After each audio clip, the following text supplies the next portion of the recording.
안녕하십니까. 경제지식 네트워크 이병태입니다. 최근에 아마 언론을 통해서 페이스북이 새로운 암호화폐 계획을 발표한 것에 대해서 많이 들었을 텐데요. 라고 하는 새로운 화폐 계획했습니다. 이게 왜 논란이 되고 있고 앞으로 어떤 변화가 간단하게 설명을 드리도록 하겠습니다. 혹시 금년 초에 코인을 사신 분들이 계신지 모르겠습니다. 초에 하나 400만 원 정도였다가 400만 원도 안 되는 정도였다가 1200까지 해서 한 3배 이상 뛰었습니다. 그런데 이 그래프 보시면 또 최근에 며칠 사이에 12,000불에서 10,000불 이하로 떨어지고 있어서 변동성이 많다는 걸 알 수 있죠. 어쨌든 연초에 사셨으면 3배 이상 남겨 먹을 수 있었던, 이게 이제 뛰기 시작한 게 4월서부터 서서히 움직이기 시작을 해서 5월부터 아주 치솟았는데, 치솟는 이유 중에 하나가 이제 뭐 여러 가지가 있습니다만 그 중에 하나가 바로 페이스북의 리브라라고 하는 계획이 발표돼서 그렇습니다. 뭐 더 길게 2011년서부터 보시면 보시다시피 2017년에 2만 불까지 올라갔다가 최근에 4,000불까지 떨어졌던 것이 다시 12,000불까지 올라가는, 2018년은 계속 내려갔다가 2019년 서너 달 사이에 아주 무서운 속도로 반등을 했다는 걸 알 수가 있습니다. 왜 비트코인 가격이 다시 올라가냐 그러면 의외로 미국의 이제 큰 기업들이 비트코인을 받아주고 또 그 블록체인을 자기네 사업에 수용하는 기업들이 점점 많이 늘어나고 있습니다. 그래서 여기 보시면 유명한 마이크로소프트라든지 위키피디아 같은 데까지도 다 받아줘서 비트코인이 거래 화폐로 점점 수용이 늘어난다라고 하는 것도 있을 거고요. 또 일부는 이제 안정된 자산에 대한 투자 대안으로 비트코인을 많이 고려하고 있다. 보시면 이게 이제 1974년서부터 최근까지 금의 가격입니다. 보시면 2010년 11년부터 금 가격이 2011년에 이제 금 가격에서 뚝 떨어진 상태에서 지금 금 가격이 최근에 조금 올랐습니다만 전체적으로 한 7년째 상당히 옆으로 횡보 내지는 떨어지면서 2000년서부터 2010년까지 2002년서부터 무서울 속도로 올라가던 금에 대한 투자 수익률이 낮아지고, 그러다 보니까 대안 있는 자산, 대안 있는 안전자산에 대한 기대가 비트코인에 몰렸다, 이런 가설을 얘기하는 분도 있습니다. 그렇지만 이제 더 큰 뉴스는 페이스북이 리브라라고 하는 새로운 암호화폐를 발표한다는 계획이 비트코인의 금년 가격 상승에 불을 지폈다라는 게 더 이제 일반적입니다. 페이스북하고 인스타그램, 왓츠업 뭐 하는 페이스북 관련 서비스들은 전 세계에서 약 20억 명의 이상의 사용자를 확보하고 있는 거대 플랫폼 사업자죠. 그러니까 거의 어떤 나라보다 더 큰 사이버 왕국이. 그리고 왜 아까 이제 4월 달부터 비트코인이 올라갔냐 하면 페이스북의 움직임이 감지가 된 게 2019년 2월에 스위스 제네바의 리브라 네트워크스라고 하는 새로운 암호화폐 재단 사업법인이 설립이 됐습니다. 그리고 최근에 2020년 내년부터 이 리브라 돌리겠다 하는 암호화폐 발행 계획이 발표가 되고요. 그래서 지금 금년 말까지 이 리브라 코인을 테스팅을 완료하겠다고 되어 있습니다. 그리고 내년 3월까지 이게 화폐로 쓰이기 위해서 우리 이제 은행들이 서로 돈을 주고 받듯이 디지털 결제 시스템을 구축을 전 세계 10여 개국 이상에서 결제를 해서 글로벌 경쟁을 하겠다라고 했고요. 이러면 이제 페이스북 단순한 SNS로 우리가 소식을 주고받는 게 아니라 은행과 경쟁하는 거대 금융 네트워크가 될 가능성을 시사하고 있습니다. 우선 리브라라고 하는 새로운 패가 왜 필요한지, 이 비트코인이 기대를 모았는데 왜 새로운 화폐가 나오는지에 대한 이해가 필요합니다. 비트코인은 잘 아시다시피 2010년 이때부터 거래가 시작이 됐는데 이것을 제안했던 실명인지 가명인지도 모르는 사토시 나카모토라고 하는 일본 이름을 갖고 있는 이분이 이 창안자가 낼 때 논문 이름이 비트코인 A Peer-to-Peer Electronic Cash System입니다. 즉 뭐냐 하면 개인 간의 전자화폐 시스템으로 비트코인을 만들었습니다. 개인 간 거래의 화폐라는 얘기 뭐냐면 정부가 없는 화폐라는 겁니다. 정부가 손을 못 대는 화폐라는 건데, 잘못된 정부가 화폐 관리에 실패하면 어떤 일이 있는지는 역사적으로 많이 있죠. 그래서 제가 우리나라에 화폐 개혁이 있느냐 할 거냐 그랬을 때 그런 일 없다 그러면서 이제 화폐 개혁 어떤 나라들이 하면서 하는가 하는 걸 설명드릴 때 보여드렸던 자료 보시면 왼쪽에 역사적으로 하루에 인플레이션이 얼마가 됐냐 그러면 헝가리에서 하루에 200%가 넘는 인플레이션이 일어난 적이 있습니다. 물가가 하루에 2배 이상 뛰었던 거죠. 2008년에 짐바브웨도 하루에 100% 이상의 인플레이션이 떠서 그 오른쪽에 보시면 짐바브웨의 2006년 대비 2008년에 인플레이션 가격이 얼마나 뛰었냐, 물가가 얼마나 뛰었냐면 7.39에다가 10에 22승입니다. 그러니까 뭐 저걸 어떻게 읽어야 될지 모르겠고 2009년에 짐바브웨는 이 짐바브웨의 화폐, 짐바브웨 달러를 화폐로서 사용하는 것을 포기하는 그런 조치가 이루어졌고 베네수엘라는 2015년에 넉 달 사이에 1000%가 넘는 인플레이션을 경험하기도 했습니다. 보여드리는 건 이제 짐바브웨 사람들이 시장을 가고 점심 먹으러 갔을 때 지폐를 리어카에 싣고 또는 바구니에다 잔뜩 싣고 이동하는 모습이고요. 저렇게 100 트릴리온 달러의 시경 달러의 화폐가 나오기도 했고 저 위에 보시면 0이 너무 많아가지고요. 500 트릴리온 %인데요. 인플레이션이 있은 적이 있었습니다. 그럼 제3국에만 그러냐? 그러면 미국의 안정자산이라고 믿고 있는 달러는 어떤가를 보면요. 1799년에 100달러는 지금 어느 정도의 구매력이 있냐면 2019년 바로 오늘 아침 기준으로 보면 2082달러만큼의 구매력이 있습니다. 그러니까 300년 전에 100달러는 지금 2000달러니까 20분의 1 가격 가치밖에 없는 것. 1925년서부터 2014년 사이에 보시면 지금 한 60년대서부터 계속 올라가서 미국의 인플레이션이 계속되겠다는 걸 볼 수가 있죠. 그래서 1925년부터 2014년까지 연평균 한 3% 가까운 2.97% 정도로 인플레이션이 있다는 얘기는 화폐 가치가 그만큼 줄어들었다는 얘기죠. 그래서 같은 돈을 벌어도 가치가 줄어든다는 걸 알 수가 있습니다. 그래서 이 정부가 화폐를 해서 우리는 돈을 더 버는 것처럼 그런데 물가가 더 빨리 올라가면 실제 살 수 있는 금액이 줄어서 구매력이 떨어지는 것은 개인의 노력에 대해서 정부가 인플레이션 관리를 잘못해서 물가 관리를 잘못해서 또는 화폐의 가치 관리를 잘못해서 벌어들인 돈의 가치가 줄어드는 또는 쌓아놓은 재산의 가치가 줄어드는 것에 대해서 문제가 많은 거는 오래전부터 알려져 있던 거고요. 여러분 하이에크가 이 돈의 현재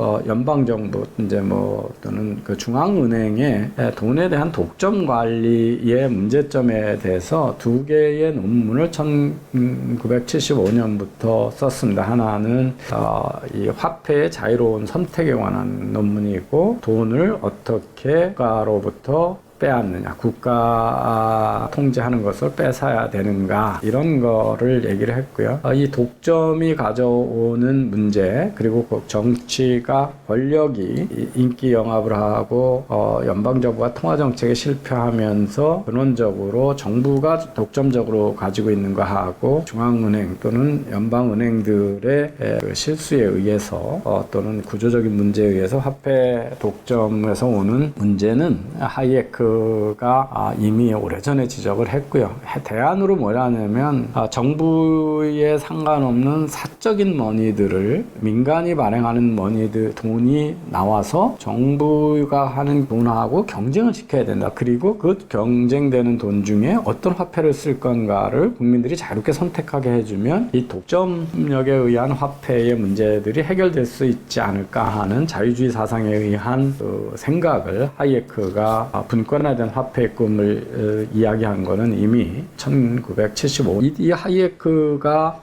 생각했던 사적인 화폐이자 민간이 발행하고 정부 공식 화폐하고 도전하고자 했던 것들이 바로 비트코인이나 지금 암호화폐가 하는 일이어서 이것들이 어떻게 될 것인지에 대해서 상당히 흥미롭게 볼 수가 있습니다. 비트코인은 어떤 건가를 가장 간략하게 설명을 드리면 이렇습니다. 제가 여기 시청자분한테 10만 원을 송금을 하면 제 통장에서 10만 원이라는 걸 차감하고 여러분 은행의 통장에 10만 원이라는 거를 더해 줍니다. 이게 정보만 변경을 시키는 거죠.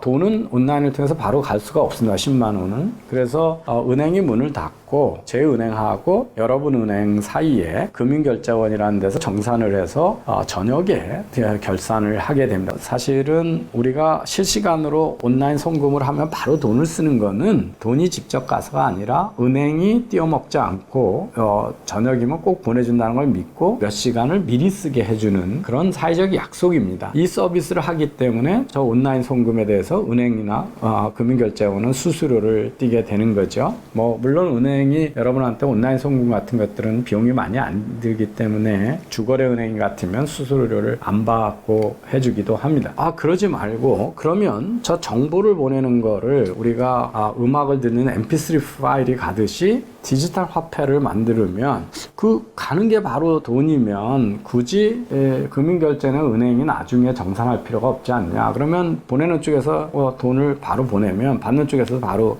쓸 수 있고 중간에 연결해 주는 거 실물이 없으니까 그러면 온라인에서 파일 문자 하나 가듯이 카톡 가듯이 가면 거래 수수료를 낼 이유도 없지 않냐. 이런 것들이 이제 글로벌 디지털 화폐에 대한 꿈입니다. 그리고 아까 이제 보듯이 정부가 화폐 가치를 잘 보존하지 못하고 자꾸 가치를 떨어뜨리는데 정부가 없으면 이런 짐바브웨나 베네수엘라 같은 나라의 화폐가 되지 않지 않겠냐. 그다음에 디지털로 바로 가면 금융기관이 개입할 수 없듯이 그냥 우리가 애플의 아이튠즈에서 음악 다운로드시 하시지 제가 가지고 있는 전자지갑에서 여러분이 가지고 있는 전자지갑으로 그냥 바로 화폐를 쏴주면 되지 않겠냐 하는 겁니다.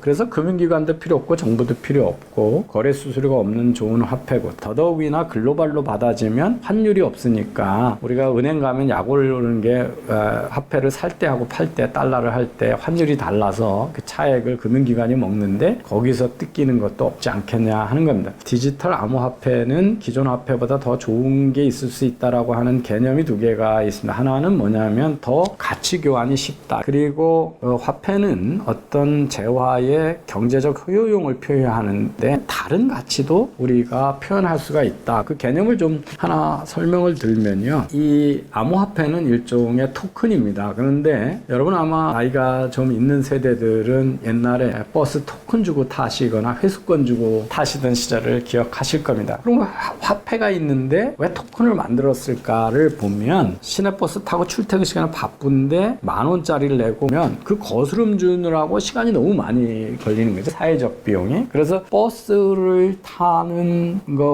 타서 우리가 얻는 혜택 그 혜택에 지나치게 일반 화폐를 썼을 때는 비용이 많이 든다는 거죠. 그래서 교환이 잘 안 일어나는 거죠. 주어진 시간에 100명이 얼른 타고 빨리 가야 되는데 20명 태우는데 시간이 다 가버리면 화폐 교환이 가치 교환이 잘 안 일어난다. 그래서 우리가 티머니 같은 것도 편리한 이유가 뭐냐면 잔돈 주고받고 정산하는 거 없이 찍으면 바로 정산이 되니까 택시를 타고 전철을 타는 그 교통수단을 이용하는 가치하고 이 새로운 지불수단 티머니가 기존 화폐보다 교환을 더 빨리 편하게 해준다는 거죠. 이런 걸 이해하시면 저는 페이스북에 수많은 글을 올립니다. 그런데 제가 글 하나 올리는 거에 대해서 그 글들이 있어서 많은 또는 여러분이 올리시는 좋은 글 재미있는 얘기가 많아서 사람들이 막 페이스북에 가서 와글와글 하니까 거기다 광고를 해서 페이스북은 돈을 버는데 그 재미있는 글을 올리는 저는 아무런 돈을 못 받죠. 글 하나 올린 거가 얼마가 될까요? 가치가 1원이라고 그러면 페이스북이 저한테 일원을 줄 수 있는 방법이 없습니다. 온라인으로 송금으로 일원을 쏴주면, 미국에서 저한테 제 통장에 일원을 쏴주면 그 보내주는 돈이 더 많이 들죠. 일원보다도. 부대 비용이 더 많이 들어요. 그래서 주고 싶어도 못 주는 거예요. 그리고 제가 쓴 글이 좋든 싫든 여러분이 들어와서 좋아요, 나빠요로 눌러주면, 그거는 많은 사람이 좋아요 누르면 이게 읽을 만한 가치가 있다라고 여러분이 거기다 그 신호를 달아주는 거죠. 그것도 경제적으로 기여를 하는 건데, 좋아요 한 번 누르는 거에 대해서 아무런 돈을 못 주잖아요. 그래서 우리 디지털 경제에서는 많은 아주 마이크로 행동, 작은 것들이 있는데 지금의 화폐 수단으로는 지급을 해줄 수가 없다는 거예요. 근데 만약에 이 비트코인 같은 게 페이스북에 떨어지면 누를 때마다 그냥 코인이 어카운트에 0.0001 이렇게 떨어지면, 그게 쌓이면 나중에 이제 환으로 교환, 지금 우리가 무시하고 있는 수많은 새로운 현상도 다 돈을 주고 받을 수 있어서 경제가 더 다양해진다는 거고요. 그런가 하면은 이제 우리가 다이아몬드를 사는데 어떤 동네 광산에서는 흑인들을 막 노예처럼 잡아다가 생산하는 광산이 있다. 그러면 지금은 그냥 돈 주고 사는 건데, 이 암호화폐는 팔 수가 있어가지고 이 돈은 신발을 사는데 어느 공장에서 생산된 나이키 신발은 거기에 어린애들을 갖다가 값싸게 노동을 써가지고 했고 공해를 많이 일으키니까 쓰지 못하게 하겠다. 그러면 그 지불이 안 되거든요. 그래서 화폐 속에 언제는 쓸 수 있고 쓸 수 없고 이런 걸 집어넣으면 이걸 이제 프로그래머블 화폐라고 합니다. 그래서 프로그램이 들어있으면 그 환경을 오염시킨다든지 인권을 유린한다든지 뭐 나쁜 것들을 하는 거는 거래가 안 되게 하면 그 상품의 가치뿐만 아니라 우리가 존중하는 사회적 가치, 환경적 가치, 인권적 가치들을 같이 보호할 수 있다. 그래서 이게 이제 다양한 일반적인 화폐다. 그러니까 그 물건을 써서 주는 효용뿐만 아니라 우리가 무시했던 사회적 가치를 쓴다. 그래서 이런 것들이 이제 새로운 화폐에 대한 기대입니다. 이 은행을 없애버리고 정부를 손 못 대게 하려고 제안했던 기술이 바로 사토시 나카모토가 새로운 화폐는 비트코인이라고 그러고, 그 비트코인이 거래되는 네트워크를 블록체인이라고 하는 기술로 제안을 했습니다. 그래서 기존 금융거래는 우리가 정부의 공식 화폐를 기준으로 거래가 되는데, 이 암호자산 경제에서는 사토시 나카모토가 만든 세상에서는 비트코인이 화폐 역할을 하는 거고요. 금융거래를 은행이 도와주죠. 우리는 돈을 입금시키고 출금하고 송금할 때 은행이 양쪽 은행들이 다 개입을 하고, 돈이 제대로 왔다 갔다는 우리가 별로 의심을 하지 않습니다. 왜냐하면 은행이 정확하게 거래 내역을 통장에다가 기록을 해주기 때문에 그렇습니다. 그리고 이런 것들은 대개 은행의 전산 시스템이 이 통장이나 거래 내용을 다 관리를 하는데요. 사토시 나카모토는 어떻게 하냐면 은행이 없어요. 은행이 없는데 그럼 거래 원장은 어디 있냐? 우리 통장 같은 것들을 거래 원장을 여러 개 카피를 해가지고 많은 네트워크 속에다 카피를 해놓자, 암호화 해놓고. 그런데 그럼 전산 자원은 어디서 되냐? 은행이 없는 대신에 각자 전산을 가진 사람들이 내가 도와줄게 들어와서 내 컴퓨터에다가 그 거래원장을 기록을 하고 보관을 하고 그런 거를 도와주는 전산 자원을 대는 사람들을 채굴업자라고 그럽니다. 왜 이걸 채굴이라고 그러냐면, 이걸 도와주는데 내 전산 자원을 가져가지고 통장을 그 네트워크상에서 관리를 하는데, 그 일을 도와주면 수수료로 비트코인을 만들어서 이 사람들한테 주기 때문에 비트코인을 캤다. 그래서 채굴업자라고 그러는 겁니다.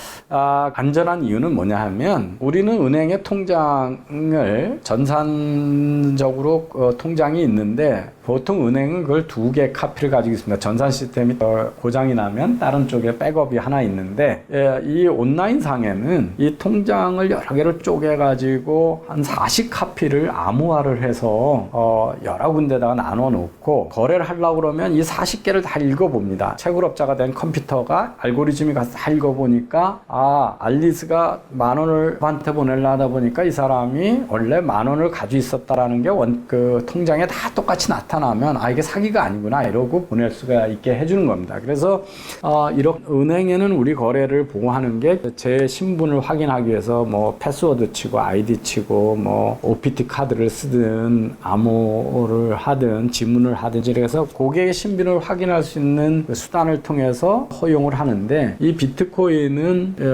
이걸 어떻게 보호하느냐 하면 전산 자원을 어마어마하게 많이 가진 사람들만이 암호화된 원장을 읽게 하고 하고 그 사람들이 고칠 수 있게 해놓아서 아무나 못 들어가서 한 사람이 고치지 못하게. 그러니까 채굴업자가 혼자 가서 남의 거래 원장을 사기를 치려고 그럴 수가 없는 게 40개 카피되어 있는 거 다 읽어보고 나서 거래를 일으키려고 그러면 40개를 다 고쳐야 되는데 그 고치려면 시간이 너무 많이 걸리고 다른 채굴업자가 들어와서 감시를 하고 그들도 읽고 있기 때문에 못 고치게 하는 그런 수단을 썼습니다. 어마어마하게 많은 카피를 해놔서 함부로 못 고치게 하는 거고요. 그러면 우리가 아마존에서 물건을 사는, 직접 거래를 안 하고 아마존에서 사는 이유는 엉뚱한 물건 보내주면 어떨까, 그 다음에 지불도 비자카드 통해서 해야 되고 그러는데 우리가 직접 모르는 사람한테 비자카드 보낼 수 없는데 블록체인 하에서 비트코인으로 바로 돈 주면 믿을 수 있고 거래 원장도 안 속일 수 있다, 그러면 모든 거래가 블록체인에서 거래가 되지 않겠나, 이런 기대를 하게 됐습니다. 그래서 여기서 돈뿐만 아니라 뭐 신분증이라든지 성적표라든지 앱이라든지 게임이라든지 코드를 막 거래할 수 있도록 확장한 게 확장된 블록체인이고, 그렇게 해서 비트코인하고 블록체인이 어마어마한 관심을 2016년, 17년에 받았던 거죠. 근데 왜 이렇게 어마어마하게 좋은 혁신이 될 거라고 믿었던 비트코인이 왜 화폐로 지금 잘 안 쓰이고 있냐 하는 것들은 여러 가지 이제 우리가 근본적인 한계점을 최근에 알게 됐습니다.